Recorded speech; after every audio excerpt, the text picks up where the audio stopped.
Melanjutkan dari cerita sebelumnya, bab 373. Bibi bergaun polos sangat marah. Berdasarkan arahan dari Molita, mereka tiba di kedalaman bumi. Di sana sangat gelap, udara tipis dan sekelilingnya terasa sangat menekan. Hal ini membuat mereka kesulitan untuk bernapas. Mereka menyusuri sebuah jalan kecil. Setelah berjalan sekitar 15 menit, mereka tiba di depan sebuah pintu batu. Ketika wanita itu mendorong pintu tersebut, sebuah istana yang megah dan menakjubkan muncul. Istana itu berukuran sangat besar, dengan panjang dan lebar yang tak tertandingi. Di dalam istana, mereka bisa melihat beberapa menara tinggi. Istana itu sepenuhnya gelap gulita. Ditambah dengan kesunyian, area di sekitar pun menjadi sangat suram. Seperti kota hantu, di tengah kegelapan, si wanita memandang istana di depannya. Matanya berbinar-binar dengan kesan yang aneh. Sander melihat ke arahnya dan tak berbicara apapun. Kini, wanita itu membuka telapak tangannya. Segumpal api melonjak dari telapak tangannya dan menuju langit. Seketika itu juga, suhu di sekitar mereka melonjak tajam. Cahaya dari api itu menyinari istana sepenuhnya sehingga tampak bak tengah hari. Sander segera melihat ke kejauhan. Di atas pintu besar istana, ada dua kata kuno, Istana Tao. Molita membuka telapak tangannya. Segel Tao sontak muncul dari tangannya. Seiring dengan kemunculan segel tersebut, sebuah simbol besar muncul di atas istana. Wanita itu menunjuk ke arah simbol besar dan berseru, "Pergi!" Segel pun terbang ke arah simbol besar tersebut. Bam! Simbol besar itu hancur, dan berubah menjadi serpihan energi yang menyebar ke segala arah. Di bawahnya, istana mulai gemetar sedikit. Energi misterius mulai menyebar ke segala arah. Wanita itu berucap sambil tersenyum. "Tuan Sander, segelnya sudah terlepas." Usai berucap demikian, dia merentangkan telapak tangannya. Segel itu kembali ke tangannya. Dia menyodorkannya ke Sander dan berucap, "Aku kembalikan padamu." Sander mengambil segel itu. Wanita itu mengedipkan mata. "Sepertinya kamu sama sekali tak terkejut." Sander dengan tenang berkata, "Nona bukan jenis orang seperti itu." Molita menatap Sander sambil bertanya, "Apa yang membuatmu berpikir bahwa aku bukan jenis orang seperti itu?" Sander berpikir sejenak, lalu menjawab, "Intuisi." Wanita itu terkejut sejenak, lalu tertawa terbahak-bahak. Ketika itu terjadi, dadanya tampak berguncang. Sander mengalihkan pandangannya. Wanita ini memiliki payudara terbesar di antara semua wanita yang pernah dilihatnya. Dengan ukuran seperti itu, apakah dia keberatan? Usai tertawa, Molita memperhatikan Sander sejenak, lalu berucap, "Tuan Sander, aku akan memberimu sebuah saran. Jangan mencoba menguji sifat manusia. Segel ini lebih berharga dari yang kamu bayangkan. Bahkan, aku pun tertarik karena memiliki benda ini dapat membuka semua segel di dunia.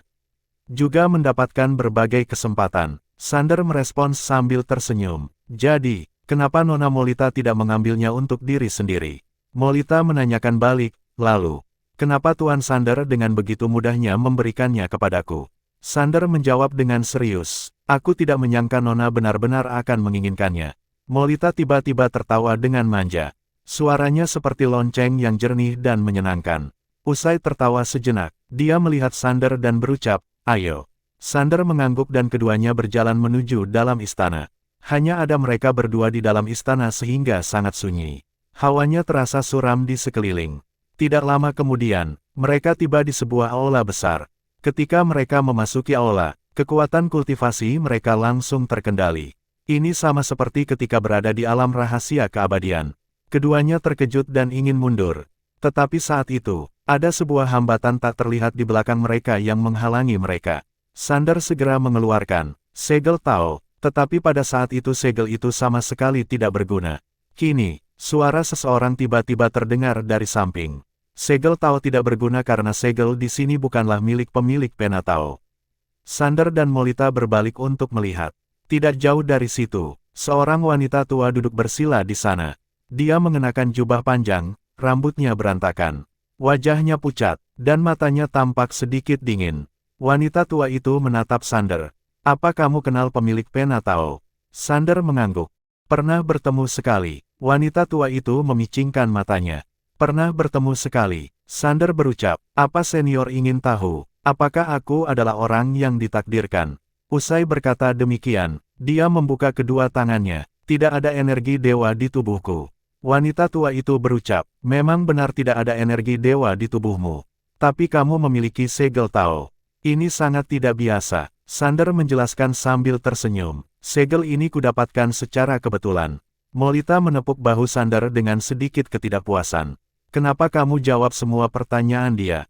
Sander dengan tenang berkata, di tempat asing, keharmonisan adalah yang terpenting. Molita ingin mengatakan sesuatu lagi. Tetapi tidak jauh dari sana. Wanita tua itu tiba-tiba melihat ke arahnya. Tangan kanannya tiba-tiba diangkat. Pada saat berikutnya, tekanan tak terlihat langsung menghampiri Molita. Bam! Molita langsung merasa tertekan. Napasnya terhenti sejenak dan hampir saja dia jatuh. Dia sangat terkejut. Sander segera berkata, "Senior." Wanita tua itu menarik tangannya kembali. Tekanan menakutkan yang ada di tubuh Molita segera hilang. Tetapi dia langsung terkulai lemas. Wanita tua itu melirik Sander. "Aku akan menghargaimu." Sander segera memapah Molita. Dia terkejut menyadari bahwa jika wanita tua itu tidak menarik tangan tepat waktu, jiwa Molita mungkin sudah hancur. Wanita tua itu melihat Sander lagi. "Aku penasaran, karena kamu bukan orang yang dipilihnya. Kenapa dia memberikan segel Tao padamu?" Sander menggeleng. "Senior, jujur saja, aku juga tidak tahu. Segel ini kudapatkan secara kebetulan. Saat bertemu dengannya, dia tidak meminta kembali segel itu. Mengenai alasannya, aku memang tidak tahu." Wanita tua itu menatap Sander sejenak. Lalu kedua matanya perlahan tertutup tanpa berkata-kata. Sander melihat Molita yang terbaring di pangkuannya. "Apa kamu baik-baik saja?" Molita menatap tajam ke arah wanita tua di kejauhan. "Kalau kita keluar," wanita tua itu dengan tenang berkata, "kalaupun kamu keluar, 10 dari kamu tidak akan menjadi lawanku." Sander tercengang. Dia tahu betapa kuatnya Molita. Dia jauh melampaui Kaisar Agung Nasib. Sementara itu, apakah kekuatan wanita tua ini lebih besar dari Kaisar Agung Nasib? Mungkin dia menyadari sesuatu. Sander pun merasa terkejut. "Senior, apa kamu adalah roh alam semesta?" Roh alam semesta. Ketika wanita tua mendengar pertanyaan Sander, matanya agak memicing. "Kamu cukup cerdas." Sander terdiam dan merasa terkejut. Dia sudah melihat roh alam semesta sebelumnya. Seperti Dewa Suram, tetapi orang itu kalah dalam pertarungan dengan pemegang pedang. Sebaliknya, Kaisar Agung yang ditemuinya tampak lebih hebat. Itu sebabnya, Sander merasa bahwa roh alam semesta lebih payah dari Kaisar Agung. Namun, kini ternyata ada perbedaan kekuatan di antara para roh alam semesta. Roh alam semesta yang kuat jauh lebih menakutkan daripada Kaisar Agung. Sander memeluk Molita yang juga terkejut.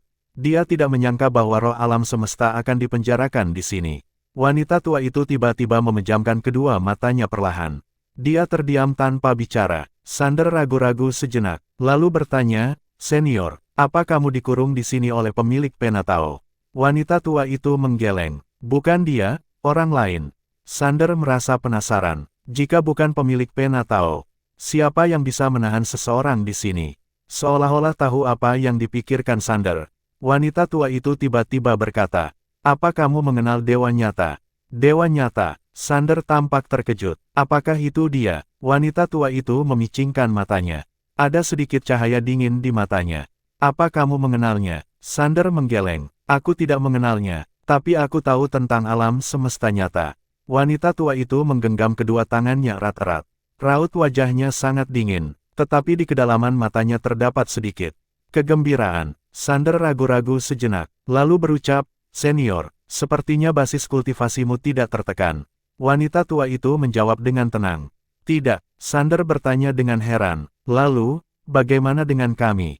Wanita tua itu menjawab, "Kalian terlalu lemah." Ekspresi Sander membeku. Wanita tua itu menatap Sander dan Molita. Matanya berkilat, tetapi tidak mengatakan apa-apa. Sander tiba-tiba menjadi waspada. Seolah-olah menyadari sesuatu, ekspresinya berubah. Kini, wanita tua itu tiba-tiba tersenyum. "Kamu sudah menebaknya." Wajah Sander tampak sangat muram. Segel di sini memang segel yang ditinggalkan oleh Dewa Nyata. Tapi segel ini tidak menekan kultivasi seseorang. Kalau tidak salah, seniorlah yang menekan kultivasi kami. Wanita tua itu tiba-tiba tersenyum licik. "Kamu sangat pintar." Sander menatap wanita tua itu. "Kamu bertanya begitu banyak tadi. Hanya ingin tahu apakah aku adalah orang dari pemilik pena Tao atau Dewa Nyata, kan?" Wanita tua itu tersenyum. Kamu tidak mungkin orang dari dewa nyata karena bukan roh alam semesta. Apa yang sebenarnya membuatku khawatir adalah kalau kamu adalah orang yang ditakdirkan dan memiliki perlindungan ilahi. Kalau aku mengambil alih tubuhmu, sekalipun berhasil, pemilik pena Tao tidak akan membiarkanku pergi. Untungnya, kamu bukan orang yang ditakdirkan. Sander tampak mengangguk. Aku memang bukan orang yang ditakdirkan. Aku adalah orang Destri. Wanita tua itu memicingkan mata. Orang Destri. Sander menggeleng. Lupakan, hari ini adalah hari kekalahanku. Kalau kamu ingin mengambil alih, lakukanlah. Dia telah berjanji untuk tidak lagi mengandalkan bibinya. Seorang pria sejati harus memegang kata-kata sendiri. Wanita tua itu tertawa sebelum berucap. Tidak usah terburu-buru. Selama jutaan tahun, kamu adalah orang hidup pertama yang kutemui. Jadi, berbicara denganmu tidak ada salahnya. Sander dengan tenang berkata, penjahat seringkali mati karena terlalu banyak berbicara. Kamu yakin? Hahaha. Wanita tua itu tiba-tiba tertawa terbahak-bahak. Mati karena terlalu banyak berbicara. Kata-katamu tidak salah juga. Tahukah kamu siapa aku? Sander ia menggeleng. Wanita tua itu menatap Sander. Dia menjelaskan, sejak zaman kuno, ada banyak roh alam semesta yang lahir. Di antara mereka, ada 9 roh alam semesta terkuat yang pernah ada. Mereka dikenal sebagai 9 dewa. Dewa nyata yang pertama, dia membunuh 6 di antaranya sehingga hanya tersisa 3 dewa. Aku adalah satu dari 3 dewa yang tersisa. Usai mengatakan itu, dia perlahan-lahan bangkit. Kekuatan yang luar biasa keluar dari tubuhnya. Dia menutup mata perlahan-lahan. Aku pernah menelan ribuan siklus peradaban semesta, dan menanggung ribuan bencana semesta. Di zamanku, aku menaklukkan segalanya. Aku tak tertandingi di seluruh alam semesta. Kemudian, dia menatap Sander dan berucap, dalam hidupku, aku hanya kalah 2 kali. 1 kali dari dewa nyata dan 1 kali dari pemilik pena Tao. Sander ragu-ragu sejenak, lalu berkata, zaman sekarang berbeda. Aku rasa, baik sebagai manusia maupun sebagai dewa, lebih baik tetap rendah hati. Wanita tua itu tersenyum. Kamu tidak tahu tentang kekuatanku. Dia menatap Sander, lalu berucap, kamu bilang kamu adalah orang Destri. Sander mengangguk dengan jujur. Wanita tua itu menatap Sander.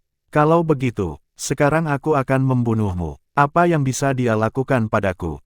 Sander ragu sejenak, lalu berkata, jangan begini. Wanita tua itu menggerutu. Destri, benar-benar menarik. Ada orang yang berani menyebut dirinya sebagai takdir di dunia ini. Sungguh katak di bawah tempurung. Lucu sekali. Bam, pada saat itu, wajah ilusi tiba-tiba muncul di depan wanita tua itu. Wanita bergaun polos. Dia menatap wanita tua yang berada di dekatnya. Matanya tanpa ekspresi. Siapa kamu? Dia terlihat sangat marah. Sander terdiam. Bab 374. Kamu benar-benar terlalu lemah. Bibi bergaun polos. Kedatangan wanita itu membuat Sander kaget dan senang. Dia tak menduga bahwa bibinya akan datang kemari. Tentunya, itu sebenarnya tak terlalu membingungkan. Sebab, ketika roh alam semesta di depan mulai berlebihan, dia sudah bisa meramalkan akhir dari semua ini. Semua orang boleh ditantangnya, tetapi tak dengan bibi Sander yang satu ini. Begitu wanita bergaun polos muncul tiba-tiba, ekspresi roh alam semesta itu langsung berubah total. Dia tak menduga bahwa orang ini akan muncul. Dia secara refleks ingin menyerang. Tetapi sebilah pedang tiba-tiba turun dari langit sekarang. Serak, roh alam semesta bahkan tak keburu bereaksi. Sayangnya, dia sudah ditusuk oleh pedang dari atas kepalanya. Bam, wanita tua itu langsung terpaku dan tak bisa bergerak, matanya terbelalak. Dia seakan-akan melihat hantu. Sorot matanya penuh dengan ketakutan. Suaranya gemetar tanpa henti. Kamu, bibi Sander menatap roh alam semesta dengan dingin dan tanpa perasaan. Kemudian, dia menunjuk keponakannya sambil bertanya. Dia adalah orangku. Ada masalah. Kata-kata ini membuat Sander sangat terharu. Pikiran roh alam semesta benar-benar kosong sekarang. Dia telah dikalahkan dalam sekejap. Hingga sekarang, dia sama sekali tak bisa percaya. Dia adalah salah satu dari 9 dewa kuno. Dan hanya pernah kalah 2 kali dalam hidupnya. Sekali pada dewa nyata dan sekali pada pemilik pena Tao. Hanya saja, kini dia bahkan tak bisa menahan sebilah pedang. Terlebih, wanita di sampingnya bukan menggunakan tubuh aslinya, melainkan hanya ilusi. Ilusi itu telah mengalahkannya. Kini, dia benar-benar bingung. Bukan hanya dia, Molita yang berbaring di samping juga terkejut melihat ini. Ilusi bisa membunuh roh alam semesta. Sungguh berlebihan. Molita menatap wanita bergaun polos di sampingnya. Selain kaget, dia juga merasa bingung. Siapakah wanita ini sebenarnya? Saat itulah, wanita itu tiba-tiba berbalik dan melihat Sander. Sander menyapa sambil tersenyum sedikit. Bibi, wanita bergaun polos menatap keponakannya dan berucap. Lain kali, jangan sampai aku yang turun tangan lagi untuk mengurus lawan Selema ini. Jangan cari masalah atau tidak, carilah masalah yang lebih besar. Sander tersenyum getir, bibinya hendak pergi, tetapi sepertinya dia teringat sesuatu. Dia membuka telapak tangannya, ruang dan waktu terpecah, dan sebuah semangka tiba-tiba muncul di tangannya. Dia memberikan semangka itu kepada Sander. Cicipilah. Sander ragu sejenak, lalu menerima semangka itu dan mencicipi sepotongnya. Rasanya manis dan segar. Wanita bergaun polos bertanya, enak? Tidak. Sander cepat-cepat mengangguk. Enak. Wanita itu menatap Sander dan berucap, aku tanam sendiri. Sander terperanjat, menanam semangka. Hanya saja, bibinya tidak berkomentar lebih lanjut. Dia hendak pergi. Tiba-tiba, Sander bertanya, Bibi, bolehkah aku pergi ke Bima Sakti untuk melihatmu dan ayah? Wanita bergaun polos mengangguk. Boleh. Usai berkata demikian, dia hendak pergi. Namun, sepertinya dia teringat sesuatu sehingga tiba-tiba berbalik ke arah roh alam semesta. Kamu benar-benar terlalu lemah. Kemudian, dia langsung menghilang. Wajah roh alam semesta itu memucat. Seolah-olah kehilangan jiwa. Terlalu lemah. Dia adalah roh alam semesta yang perkasa. Tetapi bisa-bisanya dianggap terlalu lemah oleh orang lain. Terlalu lemah. Hatinya dipenuhi dengan rasa putus asa dan frustrasi. Kekuatan wanita ini membuatnya merasa putus asa. Benar-benar putus asa. Dia bahkan tidak bisa mengumpulkan niat untuk memberontak sedikitpun. Dia menghela napas dalam-dalam, wajahnya penuh dengan rasa getir. Dia menyesal telah begitu angkuh sebelumnya. Benar-benar mencari mati. Setelah tersadar kembali, dia melihat Sander sambil berucap, bocah. Bisakah kamu memberiku kesempatan untuk hidup? Kalau kamu bersedia, aku bisa memberikan diriku, dan semua harta bendaku di sekte ini padamu. Sander menggeleng, dasar bodoh. Setelah membunuhmu, harta itu juga akan menjadi milikku. Bam, pedang Hangdao yang ada di dalam tubuh roh alam semesta, tiba-tiba memelesat ke langit dan menghilang tanpa bekas. Roh alam semesta itu juga lenyap dalam sekejap. Tanpa jejak, Sander membuka telapak tangannya, sebuah cincin penyimpanan terbang perlahan ke arahnya. Di dalam cincin penyimpanan itu, terdapat lebih dari 5 miliar esensi jiwa, serta beberapa peralatan dan teknik bela diri. 5 miliar, Sander merasa sangat senang. Yang paling dia butuhkan saat ini adalah uang. Sebab, biaya pembuatan boneka dewa kuno di alam semesta Guanxuan sangat besar. Bahkan, paviliun Xianbao pun kesulitan untuk memenuhinya. Terutama sekarang, alam semesta Guanxuan sangat aktif dalam melatih orang baru, dan meningkatkan kekuatan untuk melawan alam semesta Guanxuan. Dan era peradaban abadi, dapat dikatakan, meskipun paviliun Xianbao dapat memberikan dukungan, masalah keuangan tetap sangat sulit. Dengan adanya lebih dari 5 miliar esensi jiwa ini, setidaknya dia bisa sedikit meringankan situasi keuangan di alam semesta Guanxuan. Sander menyimpan cincin penyimpanan itu, lalu melihat Molita sedang memulihkan luka. Kini, segel di tempat ini sudah terbuka. Sander berkata, Nona Molita, sampai jumpa nanti. Usai berkata demikian, dia hendak pergi. Tiba-tiba, Molita berkata, tunggu. Sander menatap Molita, wanita itu, mendekatinya, lalu bertanya, tadi itu bibimu? Sander tampak mengangguk. Setelah beberapa saat terdiam, Molita berucap, Sander, kamu bawalah semua harta milik Sekte Tao. Sander menggeleng, Nona Molita, kamu bukan dari Sekte Tao. Molita agak terkejut, bagaimana kamu bisa tahu? Sander melihat ke arah wanita itu. Aku juga penasaran siapa sebenarnya dirimu. Molita tersenyum manis. Tuan Sander, mau coba tebak? Sander tampak menggeleng, lalu berbalik dan pergi. Apa yang harus ditebaknya? Dia tidak punya waktu untuk itu. Melihat Sander berbalik dan pergi, Molita berdiri dan berjalan cepat ke arahnya. Tuan Sander, aku tidak mau semua esensi jiwa Sekte Tao. Aku hanya ingin satu hal. Bisakah kamu melihatnya? Sander tampak menggeleng. Molita tiba-tiba marah. Dia menatap Sander dengan mata sedikit memerah. Kenapa kamu begitu kejam? Aku yang membawamu ke sini. Meskipun tidak berjasa, aku setidaknya berkorban. Tapi, kamu malah begitu kejam. Kamu benar-benar kejam. Sambil mengatakan itu, matanya berkaca-kaca. Itu adalah campuran antara manja dan malu. Dia begitu cantik hingga membuat orang tidak tahan untuk tidak merasa kasihan. Hanya saja, pandangan Sander tiba-tiba menjadi dingin. Molita, kepada siapa kamu tunjukkan sikap ini? Melihat ekspresi dingin Sander, Molita terdiam. Sander pun menggeleng. Nona Molita, pemikiranku selalu sederhana. Kita bisa berteman, atau setidaknya tidak menjadi musuh. Tapi, sejak awal kamu terus menggunakan cara-cara tertentu terhadapku. Termasuk saat ini, kamu ini meremehkanku atau meremehkan dirimu sendiri. Raut wajah Molita kembali normal. Dia menatap Sander, tetapi tidak berkata apa-apa. Sander berucap, coba ku tebak. Alasan kamu melakukan hal ini, selain ingin mendapatkan sesuatu dari Sekte Tao, pasti ada tujuan lain. Misalkan ingin berteman denganku. Tentu, tujuan sebenarnya kamu bukan berteman denganku, tapi dengan bibiku, kan? Pupil Molita menyempit. Dia sangat kaget. Memang, dia ingin berteman dengan Sander. Namun, targetnya bukan Sander, melainkan wanita bergaun polos itu. Dia merasa bahwa menangani bocah semacam ini akan mudah saja baginya. Bagaimanapun, dia sangat percaya diri dengan parasnya sendiri. Tidak disangka, pemuda di depannya bisa melihat segalanya dengan jelas. Dia telah meremehkan lawannya. Sander menatap Molita, lalu berucap, bibiku ada di Bima Sakti. Kalau Nona Molita ingin berteman dengannya, silakan pergi ke sana. Usai mengatakan itu, dia berbalik dan pergi. Tiba-tiba, Molita berkata, Tuan Sander. Sander berbalik melihatnya. Wanita itu berucap dengan suara berat. Kejadian tadi adalah salahku. Aku minta maaf kepadamu. Aku harap kita bisa bertemu lagi. Namaku adalah Molita Zantai. Sander menggeleng. Aku tidak ingin mengenal Nona.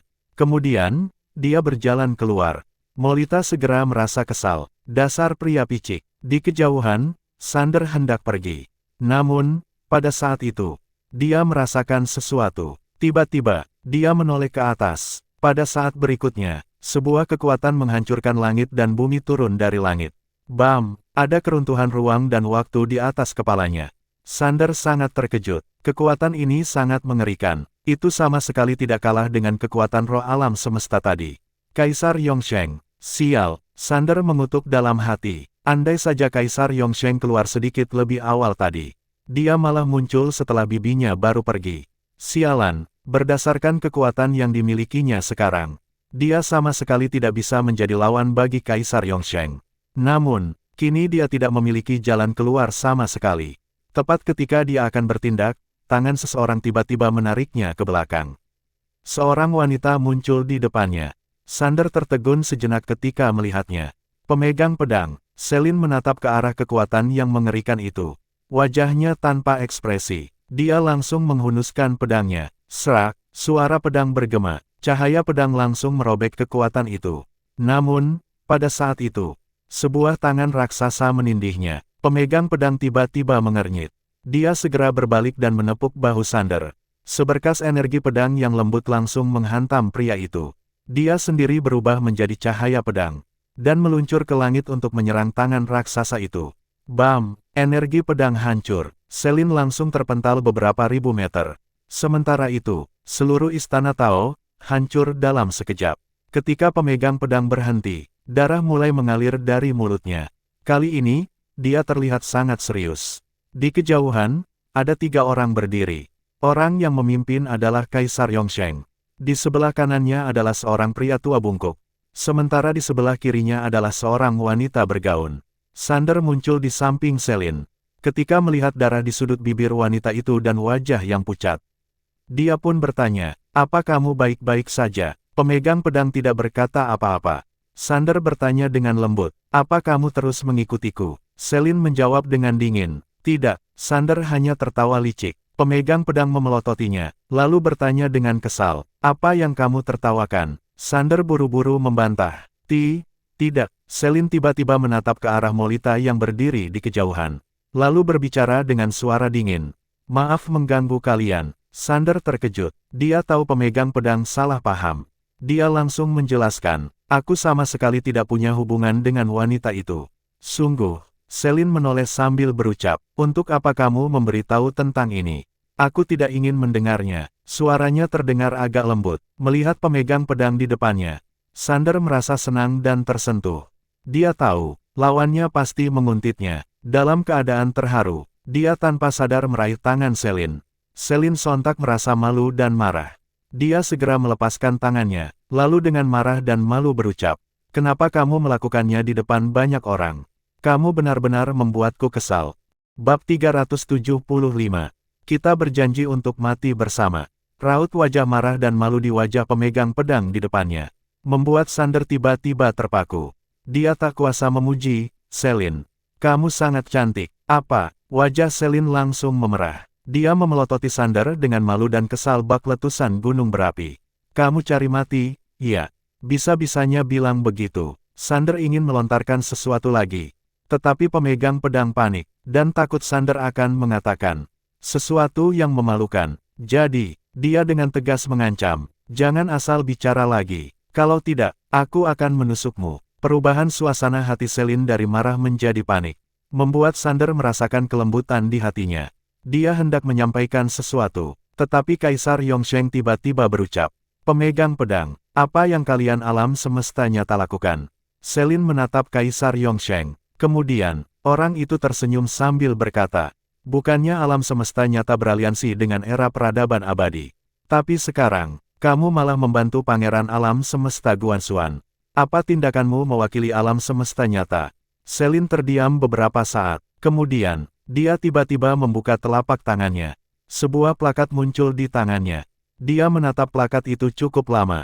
Lalu seiring dengan gerakan tangannya, dia melepas segel itu. "Mulai sekarang, aku tidak lagi menjadi pemimpin kompi pengawalan dekat alam semesta nyata. Aku mewakili diriku sendiri." "Apa?" Sander tercengang ketika mendengar perkataan Selin. Dia tidak lagi menjadi pemimpin kompi pengawalan dekat alam semesta nyata. Sander bertanya dengan gemetar. "Selin." Wanita itu kembali berekspresi dingin, lalu memalingkan wajahnya. "Tidak ada hubungannya denganmu. Jangan terlalu percaya diri." Sander tiba-tiba meraih tangan wanita itu. Meskipun Selin mencoba melepaskan diri, tangan Sander sama sekali tak bisa dilepaskan. Selin tidak bisa terlepas. Sander melihat wanita di hadapannya dengan perasaannya campur aduk. Tentunya, dia tahu jelas perasaan Selin terhadap dewa nyata dan alam semesta nyata, tetapi kini dia bersedia melepaskan jabatannya demi membantu dirinya. Melihat ekspresi lembut di mata Sander, Selin tiba-tiba merasa panik. Dia tidak berani menatap mata pria itu. Dia berucap dengan nada dingin, "Jangan banyak berpikir, tindakanku tidak ada hubungannya denganmu. Jangan berpikir yang aneh-aneh." "Mengerti." Sander segera menggeleng. Ketika hendak mengatakan sesuatu, Kaisar Yongsheng tiba-tiba menyela. "Karena kamu mewakili dirimu sendiri, semuanya akan lebih mudah." Usai itu, dia langsung melancarkan pukulan ke arah Selin. Bam! Begitu dilancarkan, sebuah kekuatan mengerikan segera melanda pemegang pedang seperti air pasang. Kekuatan itu sungguh menakutkan. Segera setelah muncul, ruang dan waktu di sekitarnya hancur dan lenyap dalam sekejap. Di sampingnya, Molita melihat adegan itu dengan ekspresi serius. Dia mundur beberapa puluh ribu meter. Usai merasakan kekuatan yang menakutkan itu, mata Selin berkilau dengan sinar dingin. Tiba-tiba, dia melangkah maju dan melambaikan pedangnya. Dalam sekejap, sinar pedang yang setinggi langit merobek ruang. Hanya saja, segera setelah sinar pedang menyentuh kekuatan Kaisar Yongsheng, itu langsung hancur berkeping-keping dan menghilang.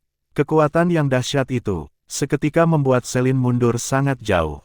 Begitu berhenti, darah segar kembali mengalir dari sudut mulutnya. Bahkan wajahnya juga pucat dalam sekejap. Melihat adegan ini, Molita melihat Kaisar Yongsheng dengan ekspresi yang sangat serius. Klan Zantai berada di dunia misteri salah dan terisolasi dari dunia luar. Jadi mereka tidak memiliki pemahaman yang baik tentang alam semesta di sini. Hanya saja, kini dia menyadari bahwa ada begitu banyak ahli di sini. Di sisi lain, Kaisar Yongsheng tidak melanjutkan serangannya. Dia tersenyum sambil berucap, "Sejujurnya, aku tidak terlalu tertarik pada alam semesta nyata. Tentunya, kecuali dewa nyata kalian. Aku sangat ingin bertemu dengannya dan mencari tahu seberapa kuatnya dia." Pemegang pedang menyeka darah di sudut mulutnya. Tiba-tiba, dia berubah menjadi ribuan sinar pedang dan menghilang di tempat. Dalam sekejap, banyak energi pedang menghantam Kaisar Yongsheng. Melihat ribuan sinar pedang ini, Kaisar Yongsheng tersenyum. Dia mengepalkan tangan kanannya, lalu kembali mengayunkan pukulan. Bam! Dalam sekejap, ribuan sinar pedang itu hancur berkeping-keping, dan berubah menjadi serpihan pedang yang menembak ke langit. Kemudian menghilang, pemegang pedang terpental kembali ke tempat semula. Setelah Kaisar Yongsheng mengusir Selin dengan satu pukulan, dia tidak melanjutkan serangannya, melainkan melihat Sander di sampingnya. Dia berucap sambil tersenyum, "Sejak kita bertemu sampai sekarang, kamu selalu dilindungi orang lain. Kenapa kamu begitu payah hingga hanya bisa bergantung pada wanita?" Sander tidak memedulikan Kaisar Yongsheng. Dia muncul di depan Selin, memberinya pil, dan menyeka darah di sudut mulutnya dengan lembut. Kemudian, dia berbalik dan melihat Kaisar Yongsheng. "Sudah berapa lama kamu hidup?" Kaisar Yongsheng mengernyit tanpa berkata-kata. Sander menatapnya dan melanjutkan, "Kamu berasal dari era peradaban abadi. Sudah hidup lebih dari 100 juta tahun. Setelah hidup begitu lama, bahkan seekor babi pun bisa menjadi Kaisar Agung. Berapa usiaku? Hanya 18 tahun. Aku tidak merasa malu karena kalah darimu." Kaisar Yongsheng menatap Sander tanpa berkata-kata. Sander melanjutkan, "Sebaliknya, sebagai orang yang telah hidup lebih dari 100 juta tahun, mengejek orang baru hidup 18 tahun. Menurutku itu adalah hal yang memalukan." Kaisar Yongsheng tersenyum sambil berucap, "Mulutmu sangat pandai bicara. Sayangnya, itu tidak berguna. Yang penting, kekuatanmu harus luar biasa. Seperti sekarang, kalaupun kamu jago bicara, itu tidak ada gunanya karena kamu tidak bisa mengalahkanku. Aku bisa membunuhmu, tapi kamu tidak mungkin bisa membunuhku." Sander melihat Kaisar Yongsheng dan tersenyum pelan. "Kini, aku baru mengerti kesulitan ayahku dahulu. Ketika bertemu musuh yang kuat dan memanggil seseorang, dia dihina sebagai pangeran payah. Kalau tidak minta bantuan, dia akan diejek. Kala itu, dia pasti sangat menderita." Usai berkata demikian, dia menggelengkan kepala dan menatap pemegang pedang di sebelahnya. Selin menatapnya sambil berucap, "Dia sudah pulih setidaknya 50%. Kita harus pergi dari sini dan kembali ke alam semesta Guanxuan." Sander lagi-lagi meraih tangan Selin, dan menyeka darah segar di sudut mulutnya dengan lembut. Dia berbisik, "Maaf, aku lemah. Jadi, kamu selalu harus melindungiku. Aku tidak bisa banyak membantumu, tapi aku bisa bertarung bersamamu, menemanimu dan mati bersamamu." "Mati bersama?" Pemegang pedang menatap Sander, lalu bertanya, "Apa kamu yakin?" Sander pun mengangguk. Selin tiba-tiba tersenyum. Senyumannya mengalahkan segala bunga. Dia mengelus lembut pipi Sander dan berucap dengan lembut, "Kita berdua hidup, tidak akan memiliki akhir yang baik. Jadi, mungkin mati adalah akhir yang baik." Sander juga tersenyum. "Baiklah, aku juga sudah cukup lelah." Usai itu, dia berbalik dan melihat ke arah Kaisar Yongsheng. Dia tertawa terbahak-bahak. Tanpa berkata-kata, dia tiba-tiba membakar tubuhnya. Bam! Dalam sekejap, aura Sander meledak dan langsung mencapai tingkat peri Suiwe. Energi yang kuat menggetarkan ruang dan waktu di sekitarnya. Itu sangat menakutkan. Hanya saja, itu belum selesai. Sander langsung mengaktifkan segel di dahinya. Begitu segel diaktifkan, aura menakutkan meledak dari dalam dirinya. Itu menyebabkan ruang dan waktu di sekitarnya langsung retak. Kaisar Agung, segel itu langsung membuatnya menerobos 2 tingkat. Pada saat yang sama, di samping Sander, sebuah api tiba-tiba membara ke langit. Aura kuat mengalir dari langit dan bumi. Sander berbalik dan melihat pemegang pedang yang juga membakar tubuhnya. Keduanya sama-sama membakar tubuh mereka. Melihat pemegang pedang begitu dekat, Sander pun tersenyum. Pada saat berikutnya, dia tiba-tiba berubah menjadi sinar pedang dan menuju Kaisar Yongsheng. Di momen yang sama, Selin juga lenyap dari tempatnya. Kedua sinar pedang melesat melalui medan perang dan menuju Kaisar Yongsheng. Melihat kedua orang itu mendekat, Kaisar Yongsheng tersenyum dingin. Sorot matanya penuh dengan perasaan meremehkan. Meskipun dia hanya pulih 50%, kini selain pemilik Penatao, dia masih tidak memiliki lawan di antara langit dan bumi. Baik itu Kaisar Agung atau roh alam semesta. Baginya mereka semua seperti semut. Kedua sinar pedang tiba-tiba menghampiri. Kaisar Yongsheng dengan dingin melangkah maju. Dia melancarkan pukulan. Pukulan ini membuat seluruh medan perang bergemuruh. Lalu mulai lenyap. Satu pukulan bisa mengubur satu dunia. Bam! Seiring dengan gemuruh yang menggema, Dalam sekejap kedua sinar pedang itu hancur berkeping-keping. Sander dan Selin langsung terpental sangat jauh. Sander bahkan lebih jauh, tetapi dia ditahan oleh pemegang pedang. Keduanya terus muntahkan darah dari mulut mereka. Selin menatap Sander sambil bertanya, "Apa kamu akan mengingatku?" Sander tertegun. Pada saat berikutnya, dia tiba-tiba merasa cemas. Dia buru-buru memanggil, "Selin." Selin menyeringai. Tiba-tiba, dia mengangkat pedang yang terletak di antara alisnya, lalu menunjuk ke langit. Buka, bam! Tiba-tiba, langit dan bumi terbelah. Sebuah sinar emas turun dari langit, lalu langsung menaungi Sander. Melihat sinar emas itu, Kaisar Yongsheng di sampingnya seketika menunjukkan ekspresi serius. Sander merasa sangat ketakutan sekarang, sebab dia menyadari bahwa dia sama sekali tidak bisa membuka sinar emas tersebut. Dia segera menoleh ke arah Selin yang berada begitu dekat dengannya, dan berkata dengan gemetar, "Selin." Selin menatap Sander dan dengan lembut berkata, "Jangan melawan lagi, ini adalah perlindungan dewa nyata yang diwariskan oleh kakak kepada kami. Meskipun sudah berjuta-juta tahun yang lalu, kamu tetap tidak bisa membukanya. Ketika aku mulai memiliki perasaan padamu, aku tahu kematian adalah akhir terbaik bagiku." Ketika mengucapkan kata-kata tersebut, air mata tiba-tiba jatuh dari pipinya. "Aku tidak bisa mengkhianati kakak, tapi aku juga tidak ingin menjadi musuhmu. Semua ini terlalu melelahkan." Sander berucap dengan gemetar, "Kita berjanji untuk mati bersama-sama." Pemegang pedang menggelengkan kepala sedikit. Air mata mengalir dari wajahnya. "Hiduplah dengan baik, masih banyak yang harus kamu lakukan. Kamu memiliki bakat yang luar biasa dan selalu bekerja keras. Di masa depan, orang seperti Kaisar Yongsheng pasti bukanlah lawanmu."